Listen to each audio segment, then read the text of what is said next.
Every decision we make, we are pushed to make data-driven decisions. If you're an educator out there, I know you've heard that term before, data-driven decisions. It happens in the business world for sure, but definitely happens every single day, I would say, in the education world, in our schools, in our classrooms, those data-driven decisions. Sometimes that mindset can make you feel like you're pushed into a corner, that you can't make a decision without having some piece of data behind it. I want to make sure that we start kind of peeling back the layers of this question, this issue of when is it appropriate to use my gut? When is it appropriate to rely on data? And in reality, the answer to that question is it's not so black and white. It's kind of a gray area. And so I want to give you some tangible ways that you can find success in that gray area when you don't have a black and white answer to a question. Hey teachers, welcome to the Lead, Serve, Teach podcast, where we explore the intersection of leadership, education, and personal growth. I'm your host, D. Paul Miller. I'm so glad that you're joining me here for another episode and, well, as I always say, a little real talk about what's happening in our classroom, what's happening in this world of education. And again, today's focus is something that actually comes up quite often, I think, for us as educators, as leaders. So let me ask you something. As I always start these episodes with any good learning, you always start with a question. And that's where I like to start these episodes. So my question to you, my teachers, my leaders out there, have you ever faced a tough decision in the classroom specifically, maybe with students in your career somewhere? Have you ever faced a tough decision and felt torn between logic and your instincts, your gut, if you will? What if trusting your gut could actually lead to better outcomes? Today, we're going to explore the power of trusting your instincts and really take away some tangible ways to recognize and rely on your inner voice to guide you in teaching and working with students and making leadership decisions. So let's dive in. It is your core advantage in life. Many of you have walked away from the best decision of your life because you did not trust your gut. I believe that if you made more decisions based on what you feel, that many more things would work for you. More relationships, more business decisions, more investments. Your gut and intuition is your disproportionate advantage. It is not replicatable. It is not commoditized. It is your core advantage in life. You know whether it's the relationship you're in, whether it's the job you have, whether it's a business decision or investment. I know you know it's not right. If you follow your intuition, your life will be better. I love Gary Vee. He's so awesome. And did you notice the energy and conviction that Gary brings to his message? Pretty much anytime you hear him, he has that same level of energy, and it's awesome. In this video specifically, you know, he's not just talking about trusting your gut. He's showing you that, you know, what it means to really lean in with confidence and to act with purpose. That's what I took away from that video. Oftentimes we will hear some people say, hey, you need to be confident. We'll hear people say, hey, trust your gut sometimes. We'll hear that sometimes in the business world, sometimes in the education world, sometimes just in life. People often encourage us, well, listen to your gut. And I think Gary Vee takes it a step further. And he says, hey, trust your gut, lean in with confidence, and act with purpose. We're going to talk a little bit about that today with how we need to use our gut instincts to help us make decisions. You know, his passion, Gary's passion, drives home how vital it is to believe in yourself and take bold steps towards meaningful impact. And really, when you think of it that way, well, we should be doing that every day as teachers. Our whole purpose is to make meaningful impact with our students, to expand their learning, to move them forward with success. And, you know, guess what? It's something that we struggle with altogether because we live in this world of data. And don't get me wrong, I love data. Most people in my school would consider me maybe a data geek. I love getting student data, whether it's formative assessments, interim assessments, state-based exams, whatever it is. Any type of data, I feel like makes us as educators really powerful. And so I want to make sure that is out front today before we get into this discussion, because I don't want you to hear me saying that we should not be using data, or that we should not be doing all these tests and trying to figure out where our students are at and where they need us to step in and fill in the gaps in their learning. No, it's extremely important.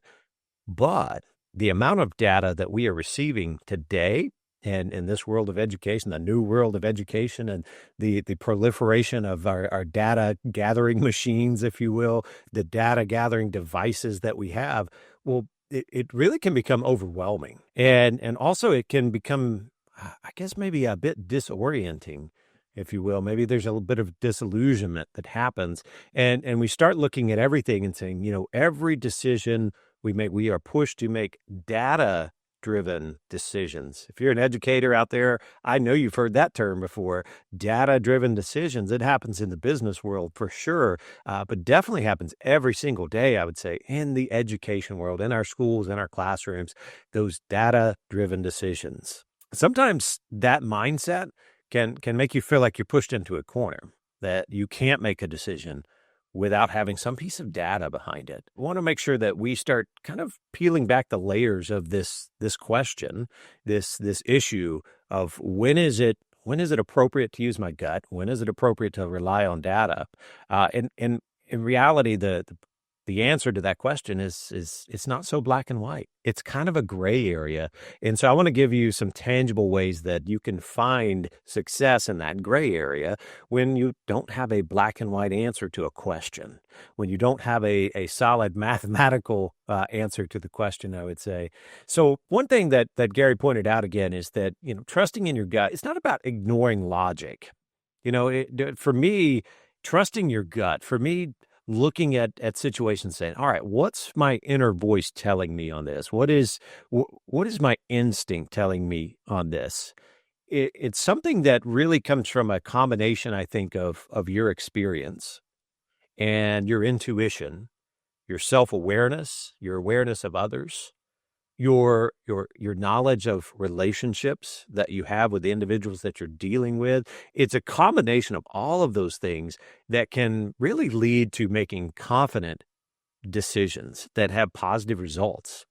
Your instincts, they often align with your values and really your long-term goals. Maybe even subconsciously, we are oftentimes using our gut instincts to help proliferate our goals, to head towards our long-term goals, and to make sure that we are doing the things that get us there.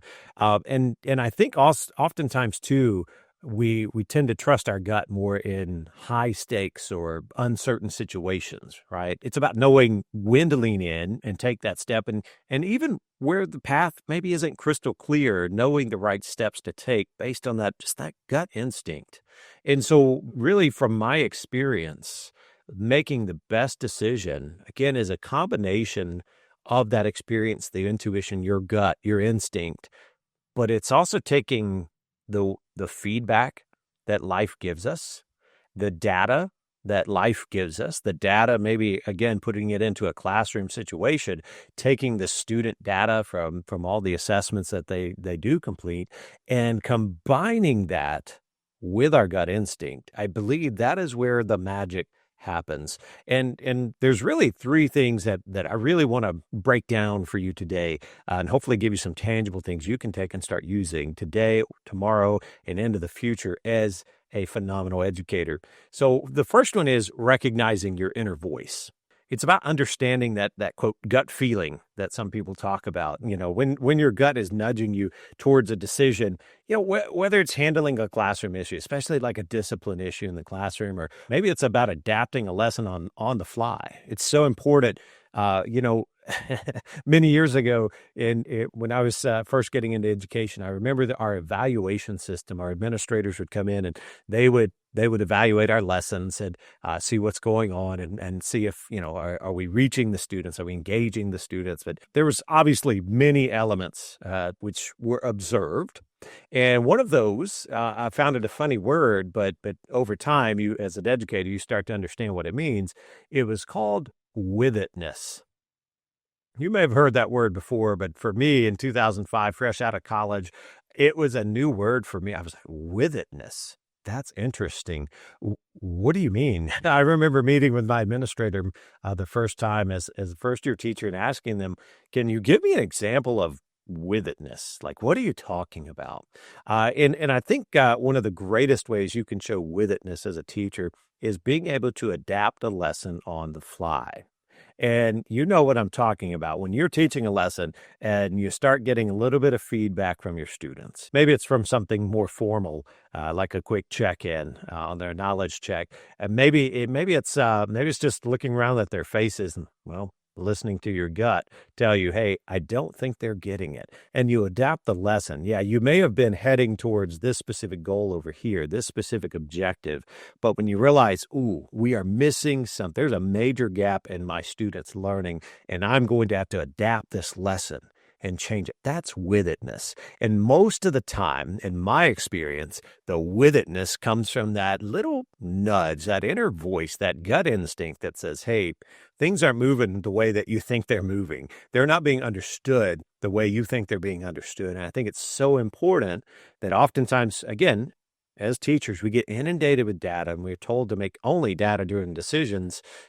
But there are times, and I think it's what separates I'll just say it this way. It's what separates fantastic teaching. It's what separates the best kind of teaching. It's what separates the most productive teaching from mediocre teaching, from middle of the road teaching, from, well, I hope my students get this and I'm just going to keep moving forward kind of teaching. So important to first be able to recognize that inner voice and to listen to it. Again, in this world of computers, data, and so much information coming at us, it's very easy to take the volume of our inner voice and turn it down. Take that volume of our gut instinct and turn it down a little bit. And I want to encourage you as you are stepping forward and becoming the best possible teacher you could be. I want to encourage you to turn up your inner voice a little bit. Don't turn it down. Listen to it. Listen to the intuition, listen to your experience, listen to that voice coming through, because sometimes it can be the most important thing that's happening. Even though you have the data over here, you have observations over here, you have everything that you can see out here, but sometimes that inner voice is the absolute answer that you need right when you need it. Again, in those maybe high stakes situations. Some of you may laugh when I call it a high stakes situation, but I'm being serious when I'm in a classroom teaching a specific topic and I see that the students aren't getting it. And again, it could be a formal moment where I've done just a knowledge check on it and I see the students aren't getting it. It could just be a quick observation and looking around at all the students and saying, they're missing it. They're not getting this. It is the best practice, in my opinion. It is the high-level teacher that's going to make a big impact that is able to adapt that lesson on the fly because of the intuition, the gut instinct that they have. The second piece I want to give you here that you can take home and maybe start using today is about trusting your experience.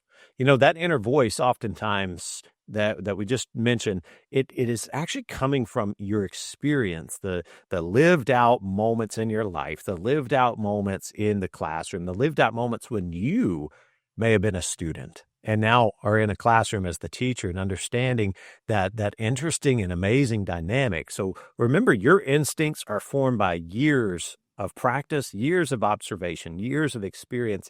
I don't care if you're a first-year teacher or a 30-year veteran. Both of you have years of experience that are unique to you, and only you can bring your story. Only you can bring your instincts and your gut feelings into that classroom that can be so pivotal. You know, you've handled countless challenges. You've found great successes in so many areas. So trust that your judgment reflects what's best for your students. And the third one is gut versus overthinking. Now, if you're joining me here for this third episode, I encourage you to go back. If you haven't seen our second episodes, go back and just take a look at those. Listen for those moments where we're kind of we didn't use this word really during those episodes, but this is really what some of those first episodes are talking about. It's overthinking.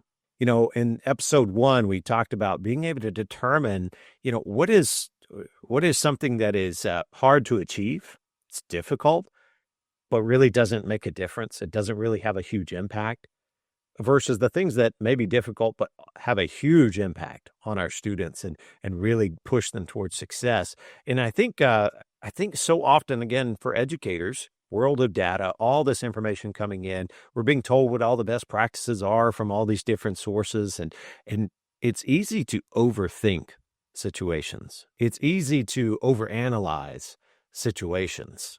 And so again, that gut versus overthinking moment, this is so key, I think, to finding success as a teacher, to be to be that teacher that has with itness. Sometimes we overanalyze to the point of paralysis.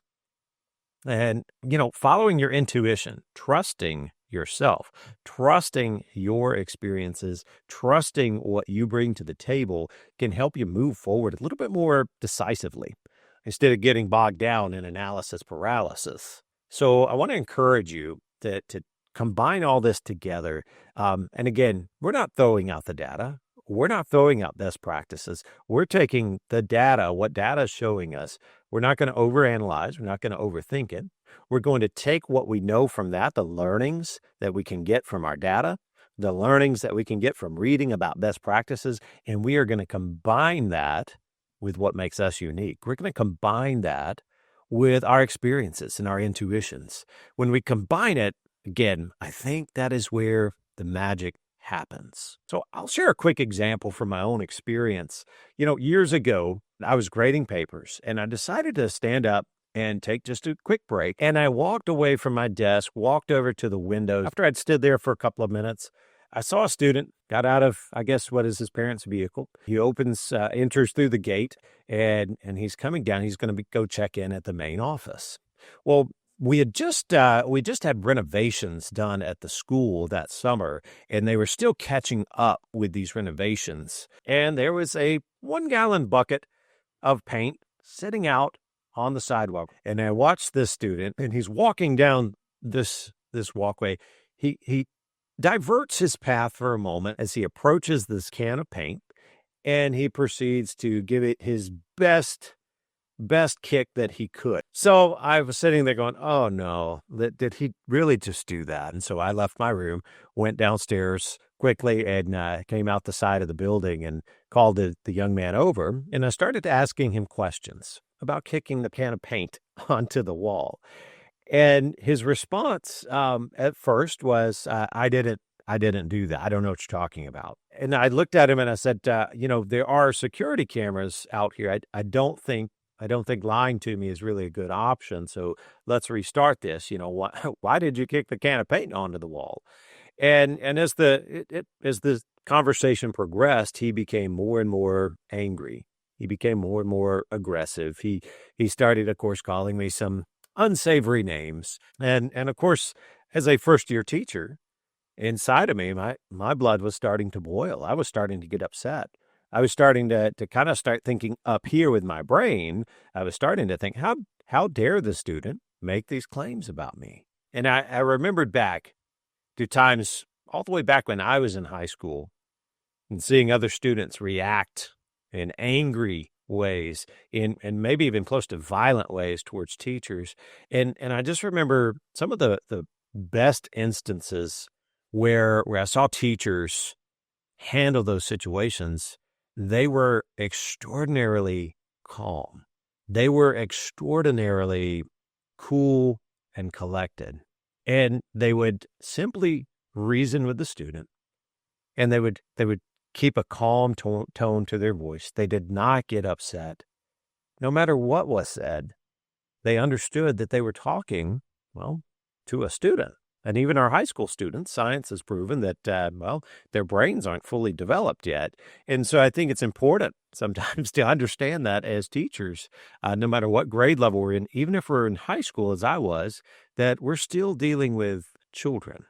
And so in this scenario, going back to this moment in my first year of teaching, this nudge came through, this gut instinct came through that said, no, Paul, you don't need to be getting angry about this. The student is upset because he made a very poor decision. Now, as I'm walking him to the office at this point, saying, Yep, I had to take it to the office. We're going to have to probably talk to the principal about this.